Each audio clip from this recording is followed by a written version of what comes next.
Hey everyone, I hope that you're keeping well. Sorry for the late forethought. I was having trouble logging in and getting it to work, but hopefully this will be working now and it will be coming through live.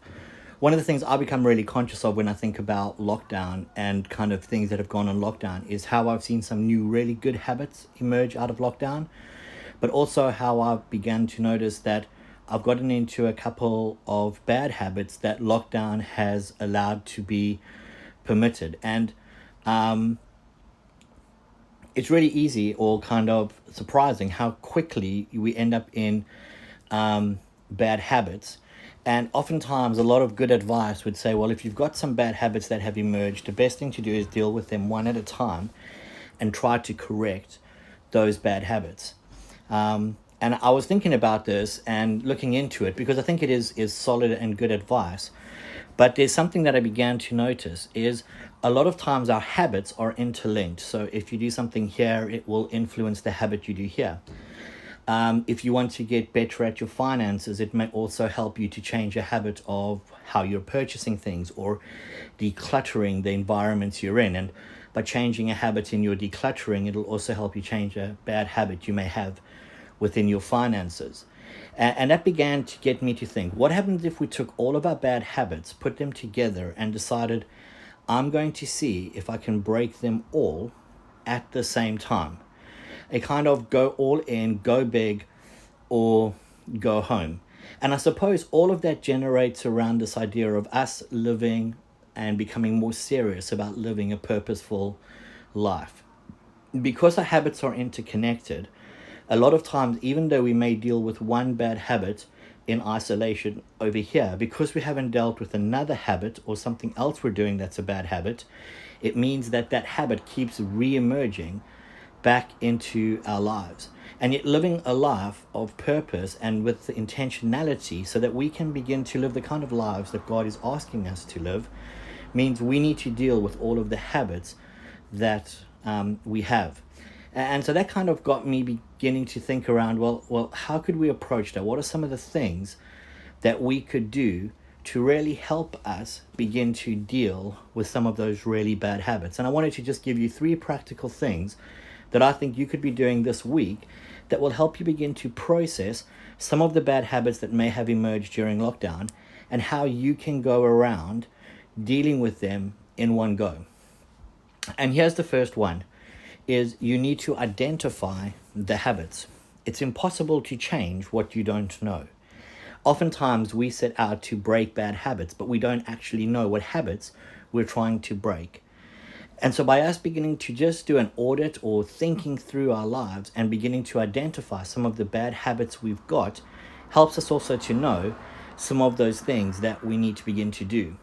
I find a really effective way to do this is to write down. And so recording what's going on, recording down kind of, this is what I've done today, here's some of the things I've been doing consistently.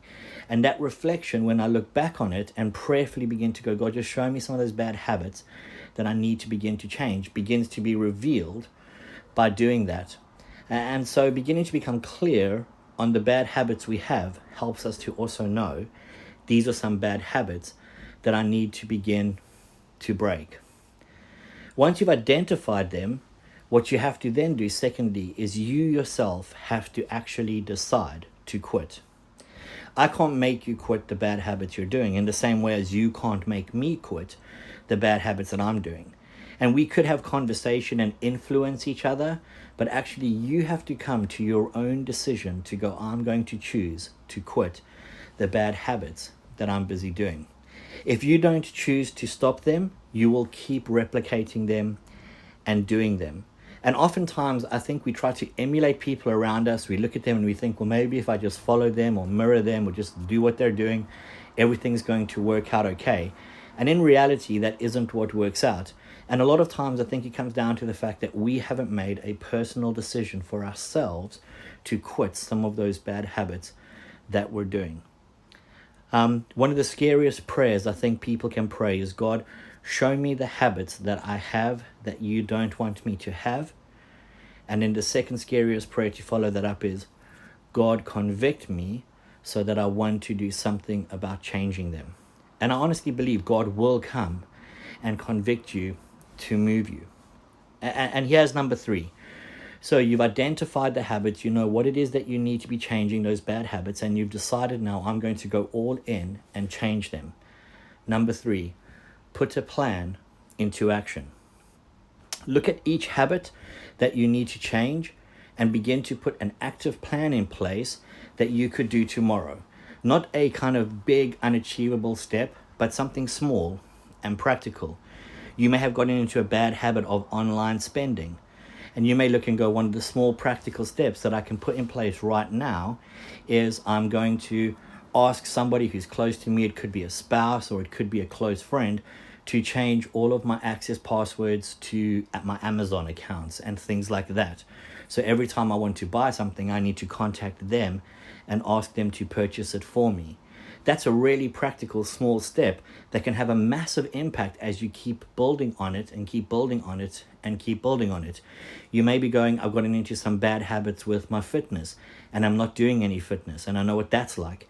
You could also look and go, I'm going to choose to just go for a 10-minute walk every day. And that's a small shift, a small habit that you can begin building on and building on and building on.